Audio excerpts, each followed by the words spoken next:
ہمیشہ رہتی. وہ دعا پڑھتے نہیں تھے، مانگتے تھے. بس کہا کہ ایسے مانگے، ایسا مانگا کہ اللہ پاک کو ترس آیا. چند ہی دنوں میں فرمایا اللہ نے دکھایا کہ یہ دیگ ہے سونے کی بھری ہوئی ہے اور میں نے آپ کے حوالے کر دی. اور تھوڑا سی ایسی جگہ ہٹائی تو وہ دیگ نکل آئی. تو فرمایا پھر مٹھیاں سونے کی بھر بھر کے دیتے تھے اور کہتے تھے اس کو حسب ضرورت خرچ کرنا، خیال کرنا، کہیں فضول خرچی نہ کرنا، اسراف نہ کرنا. اللہ کے خزانے ہیں اور برکت والے ہیں، کہ اللہ ناراض ہو کے چھین نہ لے، کہ اللہ ناراض ہو کے چھین نہ لے. کہ میں چاہتا ہوں میری 7 نسلوں میں رزق ختم نہ ہو. جو مہنگائی اور حالات اور پریشانیاں میں دیکھ رہا ہوں، کوئی ہے عمل؟ میں کہا بالکل ہے. میں نے کہا روزانہ 40 منٹ بیٹھ، 40 منٹ صبح دوپہر شام، جو تیری تنہائی کا وقت ہو، 40 منٹ کوئی ایسا بیٹھ 40 منٹ اس انداز سے مصلی پہ، کہیں بستر میں، کہیں ایسی جگہ جہاں سوئے نہیں، اور بس صرف ایک بار سورۃ فاتحہ پڑھ، اور اس کے بعد ایاک نعبد و ایاک نستعین کو دوہرا. جاگ رہے ہیں؟ دیکھتے رہیں، مجھے دیکھتے رہیں، میں آپ کو دیکھتا رہوں. آپ اللہ کے اور اس کے حبیب کے مہمان ہیں، آپ کو دیکھنا بھی ثواب ہے، آپ کو دیکھنا بھی ثواب. تو میں نے اس سے عرض کیا کہ بس اس کو وجدان سے پڑھو، ایسے پڑھ کے رونگٹے کھڑے ہو جائیں، آنسو بہنے لگ جائیں، دل کے اندر کا درد اور دل کا اندر کا غم اور اللہ کے سامنے حاضری، استحضار، اور یہ کیفیتیں تیری ہوں کہ بس اس کے علاوہ کوئی مجھے یاد نہ رہے. اس درد سے پڑھو 40 منٹ. 40 کی عدد کے ساتھ کائنات کے رازوں کا بڑا تعلق ہے. 40 کا جو عدد ہوتا ہے، بس 40 کے عدد کے ساتھ پڑھ، اور بہت توجہ سے پڑھ، اور بہت دھیان سے پڑھ، بہت توجہ سے. روز پڑھ. مجھ سے کہنے لگا کتنے دن پڑھوں؟ تو میں نے اس سے کہا مجھ سے یہ دن نہ پوچھ، تیرا دل خود بولے گا. دل خود بولے. کیا بولے؟ دل خود بولے. اور دل اندر بولے کہ اللہ پاک جل شانہ نے نسلوں کے لیے رزق کی عزت، دولت، برکت کے فیصلے کر دی. بس دل بولے. کتنے دیر کر؟ اب یہ تیری آپ نے مانگنے میں ہے، اب یہ تیری آپ نے مانگنے میں ہے. مانگنے میں کمی ہے تو دل نہیں بولے گا. اگر مانگے گا تو پتہ نہیں دنوں میں یا ہفتوں میں، جتنے میں دنوں میں فیصلہ ہو جائے گا، فیصلہ ہو جائے گا. اور فرمایا اگر یہ کوئی بندہ کر لے، اللہ نسلوں کا رزق اللہ سے منوا لے. اور میں نے اس سے کہا خیال کرنا، رزق روحانی ساتھ منوانا، رزق روحانی ساتھ منوانا، رزق روحانی ساتھ منوانا، ورنہ دولت، مال، چیزیں مل جائے گی جس کے بارے میں کہا جاتا ہے کہ بعض بندے ایسے ہوتے ہیں اللہ پاک ان سے لقمے نہیں چھینتا، سجدے چھین لیتا ہے. اللہ ان سے لقمے نہیں چھینتا. کیوں؟ رزق جسمانی دوسرے لفظوں میں مل رہا ہے، اور رزق روحانی اللہ چھین لیتا ہے. یہ جو آج آپ بیٹھے ہیں تسبیح خانے میں اور میں بیٹھا ہوں، یہ ہم روحانی دسترخوان پہ بیٹھے ہیں. یہ بہت بڑا دسترخوان لگا ہوا ہے، یہ دسترخوان ہے. سنا ہے در یار پہ بڑی دھوم ہے، سنا ہے در یار پہ بڑی دھوم ہے، وہاں عاشقوں کا ہجوم ہے. یہ روحانی دسترخوان ہے. میں بھی خود محتاج ہوں. یہ روحانی دسترخوان ہے. تو میں نے اس سے عرض کیا کہ ایک دسترخوان نہیں مانگنا، دونوں مانگنا، رزق روحانی بھی اور رزق جسمانی تو اس کو بھی ملتا ہے جس کو کلمہ نصیب نہیں ہوا، رزق جسمانی تو اس کو ہی ملتا ہے جس کو کملی والی کی غلامی نصیب نہیں ہوئی، رزق جسمانی تو اس کو ہی ملتا ہے جس کے ماتھے پہ شقاوت لکھی ہے، رزق جسمانی تو اس کو ملتا ہے جو اللہ کا نافرمان ہے، رزق جسمانی تو اس کو ملتا ہے جو اللہ کے وجود کا انکار کرتا ہے، رزق جسمانی تو اس کو ہی ملتا ہے جو آخرت اور قبر کا انکار کرتا ہے، رزق جسمانی تو اس کو ملتا ہے جو جنات اور برزخ کا انکار کرتا ہے، رزق جسمانی تو اس کو ملتا ہے جو خود کملی والے کی نبوت کا انکار کرتا ہے، وہ تو بے بہا لوگ ہیں، ان کو ملتا ہے۔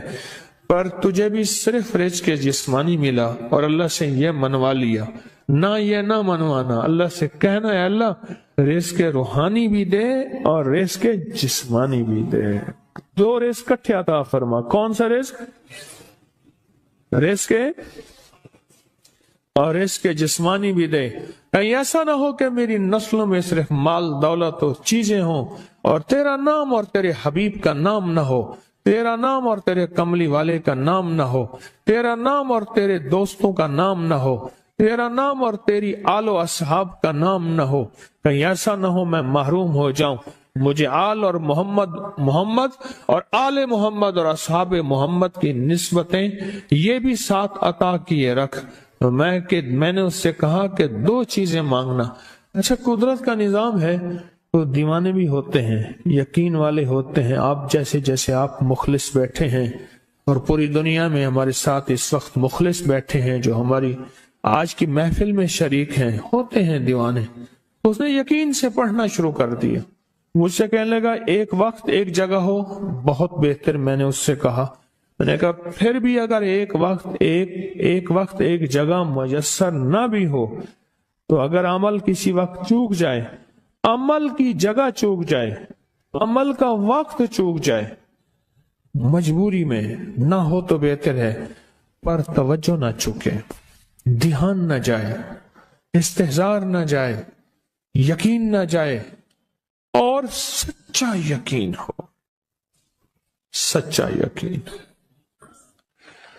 کہ میرا اللہ خود کہتا ہے یہ مانگنا بھی تو اسی نے دیا ہے نا، اسی نے مانگنا دیا ہے۔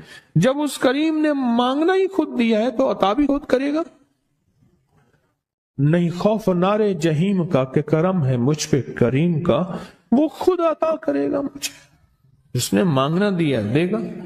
یقین ہو ایسا ایسا ایسا ایسا، اتنا زبردست یقین ہو، اتنا یقین ہو اللہ کے ملنے پہ اور اللہ کے مانگنے پہ، اتنا یقین ہو کہ گمان اور خیال سے بالا تر یقین ہو، بہت زیادہ یقین ہو۔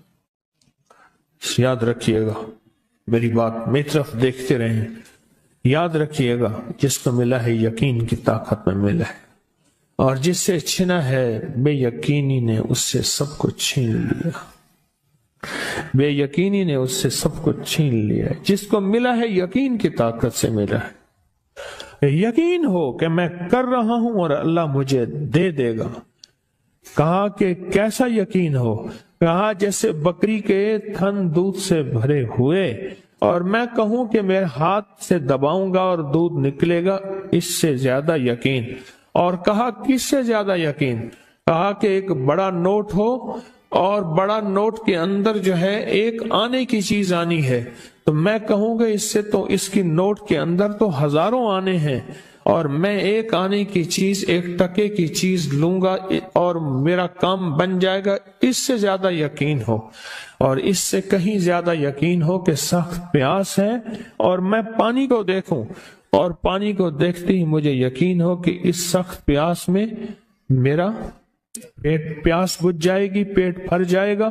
اس سے کہیں زیادہ یقین ہو۔ میں پھر بھی یقین کو نہیں سمجھا سکا، علم بھی محدود ہے، الفاظ بھی میرے پاس محدود ہیں۔ اس سے کہیں زیادہ یقین ہو، اس سے کہیں زیادہ یقین ہو، اور بہت زیادہ یقین ہو، اتنا یقین ہو۔ کیا خیال ہے؟ آپ چاہیں گے اپنی نسلوں کے لیے بخت رزق نصیب اور مقدر منوا لیں. کیا خیال ہے؟ وہ بڑا کریم ہے.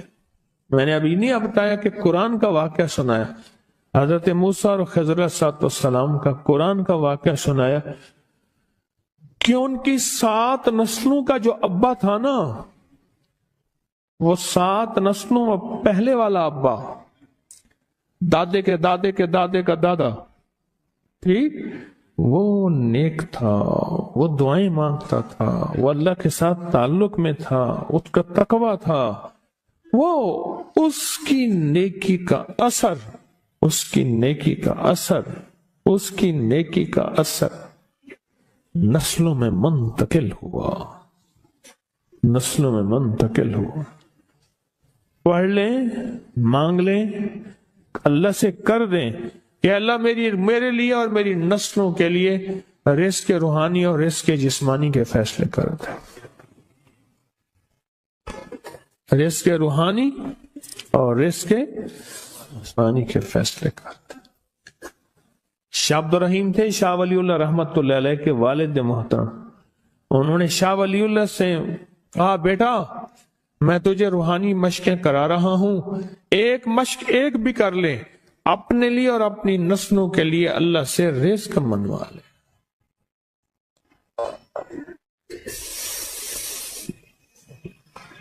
اللہ سے رزق منوا لے,